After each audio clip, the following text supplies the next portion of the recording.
Hi, meron na naman ako na-discover na cute product. O, di ba cute product? Na syempre, para sa ating mga mami. Ito ang can opener. O, bakit tayo may can opener? Mami, kailangan pa bang i-memorize yan? Syempre, no. Kailangan natin na pambukas ng ating mga dilata. Hindi naman natin kaya ngat-ngatin yung mga dilata para buksan, no? And hindi naman lahat marunong gumamit ng pwede na kutsilyo to. Ang kutsilyo para buksan yung ating mga dilata. And yung mga bote natin na kagaya ng mga beer, hindi lahat may matitibay na ngipin para buksan siya. Kaya ito, diba? Makaganda. Solid na solid ang kanyang design. Diba? Tanggalin na nga natin. Bagong-bago pa talaga kasi sira na yung aming abrelata. Yun yung tawag namin dito. Abrelata, sira na siya. Yan, ang ganda niya. Oh. Bagong-bago pa. Napakamura lang nito mga mi. Hindi ko na maalala yung price. Pero murang-mura abot kaya. Hindi ka mamumulubi sa price. Oo, yung iba gusto yung mga ikot-ikot lang. Pero mahal kasi yun. Dito na lang tayo sa mura. Pareho lang naman yun.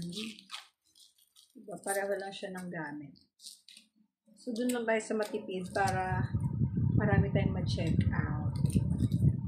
Yun yung logic mga mi. Doon lang tayo sa mura maaasahan para mas marami ma-check out. Mas masaya si mommy, di ba?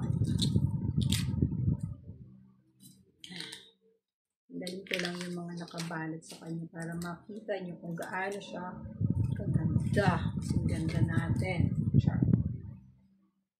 O, yan.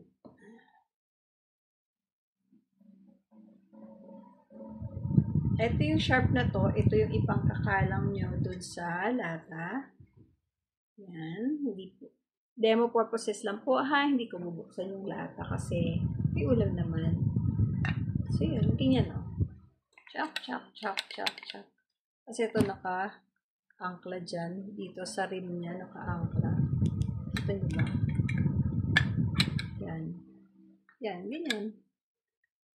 Diba? Madali siya kasi yung grip niya, oh.